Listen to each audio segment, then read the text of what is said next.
Hi friends, Thomas Alva Edison ఒకసారి ఇలా అన్నారు, మనం ఏం చేయాలని అనుకున్నా పనులు కరెక్ట్గా చేస్తే ఒకరోజు మనల్ని చూసి మనమే ఆశ్చర్యపోతాం. ది 12 వీక్ ఇయర్ అనే ఒక పుస్తకం ఉంది. అది కేవలం 12 వారాల్లో ఒక సంవత్సరం పాటు ఉన్న లక్ష్యాన్ని అద్భుతంగా పూర్తి చేయొచ్చు అని చెబుతుంది. ఇది విన్నప్పుడు ప్రపంచం మొత్తానికి ఒక సంవత్సరంలో చేసే పనిని కేవలం 3 నెలల్లో చేయగలను అనేది చాలా అద్భుతంగా అనిపిస్తుంది. ఈ పుస్తక రచయిత అనుభవం ప్రకారం చాలామంది మనకు ఇప్పటికే తెలిసిన వాటిని స్థిరంగా వర్తింపచేయడం ద్వారా వారి ఆదాయాన్ని రెట్టింపు లేదా 3 రెట్లు పెంచుకునే సామర్థ్యం కలిగి ఉంటారు. కానీ ప్రజలు ఎల్లప్పుడూ కొత్త ఆలోచన కోసం వెతుకుతూ ఉంటారు.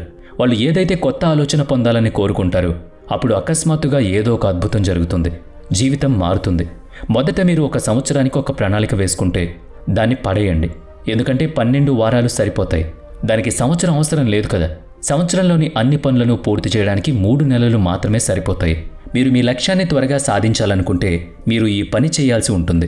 ఎందుకంటే సంవత్సరం ప్రారంభంలో మన మనస్సు 12 నెలలు ఉన్నాయి కదా, ఇది చాలా ఎక్కువ సమయం అని ఆలోచిస్తూ మనం ఆ పనిని పదే పదే వాయిదా వేస్తూ ఉంటాం. అత్యవసర భావన ఉండదు. కాబట్టి మనం ఈ పనిని కొంతకాలం చేసి ఆపై దాన్ని వదిలేస్తాం. అలా కాకుండా నాకు 3 నెలలే మిగిలుందని అనుకుని ఆ పని చేయడం మొదలు పెడితే మీ మనస్సు దానికి అనుగుణంగా మారుతుంది. దాని దృష్టి మీరు చేసే పని పట్ల అప్రమత్తమవుతుంది. దీని తర్వాత భావోద్వేగ సంబంధంతో దృష్టి వస్తుంది. భావోద్వేగం అంటే ఏంటో చూడండి. దీని అర్థం మీ కదలికలో శక్తి కదలికలో ప్రవహించినప్పుడు దాన్ని భావోద్వేగం అంటారు. ఈ సమయంలో వాస్తవ శక్తి మీలో నుంచి బయటకు వస్తుంది. కాబట్టి గుర్తుంచుకోండి, అన్ని లక్ష్యాలను విసిరేసి మీ భావోద్వేగానికి ఏ లక్ష్యాలు అనుసంధానించబడి ఉన్నాయో వాటిని చూసుకోండి. ఆ లక్ష్యాలను మాత్రమే మీరు సాధిస్తారు. 99% మంది ప్రజల మిగిలిన లక్ష్యాలు నెరవేరవు.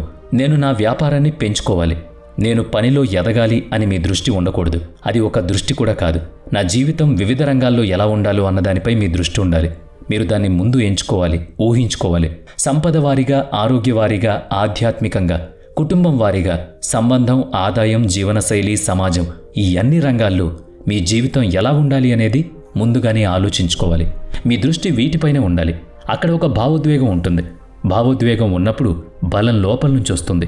ఇలా ఒక రకంగా బలమైన భావోద్వేగం ఉన్నప్పుడల్లా ఒక వ్యక్తి దాన్ని నిర్వహించలేనంత శక్తి విడుదలవుతుంది. లెగ్ ఇండికేటర్ల ఫలితాలు, ఉదాహరణకు మీరు మీ బరువును తగ్గించుకోవాలి అనుకుంటున్నారు అనుకుందాం. అప్పుడు మీరు నా బరువు తగ్గుతోందా లేదా అని చూస్తూ ఉంటారు. ఇది లెగ్ ఇండికేటర్. కానీ మీ దృష్టి లీడ్ ఇండికేటర్పై ఉండాలి. అంటే మీరు చర్య తీసుకుంటున్నారా లేదా అని మిమ్మల్ని మీరు ట్రాక్ చేయాలి. ఆ లక్ష్యాన్ని సాధించడానికి మీరు వారానికి ఒకసారి ఈ పని చేయాలి. మీరు మీ బరువును తగ్గించుకోవాలనుకుంటున్నారు అనుకుందాం. అప్పుడు మీరు బరువు తగ్గడానికి చూస్తారు. నేను సరైన ఆహారం తీసుకోవాలి, నేను జిమ్కు వెళ్ళాలి, నేను వ్యాయామం చేయాలి, నేను సరైన విశ్రాంతి తీసుకోవాలి అనుకుంటారు కదా. ఇక్కడ మీరు లీడ్ ఇండికేటర్ వారంలో 80 లేదా 85లో చేరుకుంటుందో చూడాలి. అంటే మీరు 80కి చేరుకుంటే ఆటోమేటిక్గా మీ లక్ష్యాన్ని సాధిస్తారని రచయిత చెప్పారు. మీరు ఒక సంవత్సరం అంటే మీరు 12 వారాల పాటు ఒక ప్రణాళిక వేసుకున్నప్పుడల్లా దాంట్లో 5 దశలు ఉంటాయని రచయిత ఈ పుస్తకంలో చెప్పారు. మొదటి దశ యూనిఫామ్ ఆప్టిమైజేషన్. ఈ దశ చాలా ఉత్తేజకరమైనది. ఇప్పుడు నేను దీన్ని చేస్తాను, అలా చేస్తాను, నేను ఏం చేయగలను చూడండి అని అంటూ ఉంటారు. ఈ దశ ఏంటో కొత్త ప్రేమ యొక్క ప్రారంభ ఉత్సాహం అని కూడా చెబుతూ ఉంటారు. ఈ దశలో ప్రతిదీ సులభంగా జరుగుతుందని, మనకు అనుకూలంగా ఉంటుందని అనుకుంటూ ఉంటారు. ప్రతిదీ సాధ్యమే, ఏదైనా చేయగలను. ఈ దశలో మనం ప్రతికూలంగా ఏం చూడము. అందుకే ఈ దశలో ప్రతి ఒక్కరి ప్రేరణ చాలా ఎక్కువగా ఉంటుంది. కానీ ఆ తర్వాత 2వ దశ వస్తుంది. ఈ 2వ దశలో మీ భావాలు సానుకూలత నుంచి ప్రతికూలంగా మారుతూ ఉంటాయి. మీరు కొన్ని ప్రతికూల ఫలితాలను చూడడం ప్రారంభిస్తారు. నా స్థితి నేను అనుకున్న పనికి తగింది కాదు అని అనుకోవడం ప్రారంభిస్తారు. కాబట్టి ఇక్కడ మీరు కొంచెం నిరాశకు గురవుతారు. ఈ దశకు చేరుకున్నప్పుడు నేను ఈ పని చేయగలనా లేదా అని మిమ్మల్ని మీరు ప్రశ్నించుకుంటారు. ఆ తర్వాత మరింత భయానక దశ వస్తుంది. అదే 3వ దశ. మనం దాన్ని వ్యాలీ ఆఫ్ డిసప్పేరెన్స్ అని పిలుస్తాం. మీతో సహా అత్యధిక మంది నిష్క్రమించే దశ ఇది. ఈ దశలో మీరు లోపల నుంచి చాలా బాధను అనుభవిస్తారు. అనేక సవాళ్లు వస్తాయి. మీ లక్ష్యం చాలా దూరంగా ఉన్నట్లు అనిపిస్తుంది. నా సగం సమయం గడిచిపోయింది అనిపిస్తుంది. దీని తర్వాత ఈ దశను ఎదుర్కొనే వ్యక్తికి ఆ తర్వాత ఆశావాదం వస్తుంది. ఈ దశకు వచ్చిన తర్వాత నేను నా చెడు సమయాన్ని గడిపానని, ఇప్పుడు నేను నా లక్ష్యం వైపు కొంచెం కదలడం ప్రారంభించానని ఆ వ్యక్తి భావించడం మొదలు పెడతాడు. ఆ వ్యక్తి మళ్ళీ తన లక్ష్యాన్ని నెమ్మదిగా చూడడం మొదలు పెడతాడు. అతను అది కొంచెం కష్టమని భావించడం ప్రారంభిస్తాడు. కానీ నేను ఎక్కడికో చేరుకుంటాను, నేను ఇప్పుడు కొంచెం దగ్గరగా వచ్చాను అని తనలో తనకి ఆత్మవిశ్వాసం పెరుగుతుంది. ఇప్పుడు ఈ వీడియోలో చివరి పాయింట్ వస్తుంది. దాని పేరు ఎగ్జిక్యూషన్ గ్యాప్. పనితీరు చాలా ఎక్కువగా ఉన్నవారికి, పనితీరు చాలా తక్కువగా ఉన్నవారికి మధ్య తేడా ఏంటి?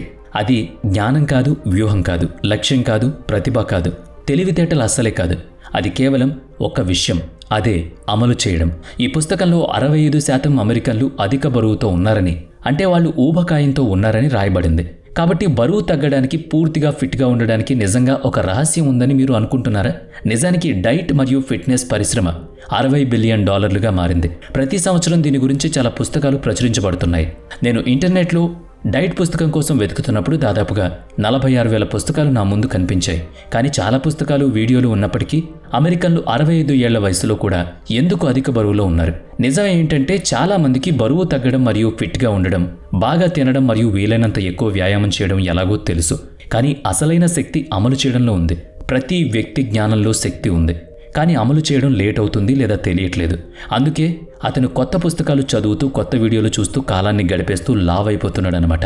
మీ జ్ఞానం ఎంతుంది, మీ ప్రతిభ ఎంతుందో కాదు, ముందు అమలు చేయడం మొదలు పెట్టండి, అన్నీ మారిపోతాయి. All the very best.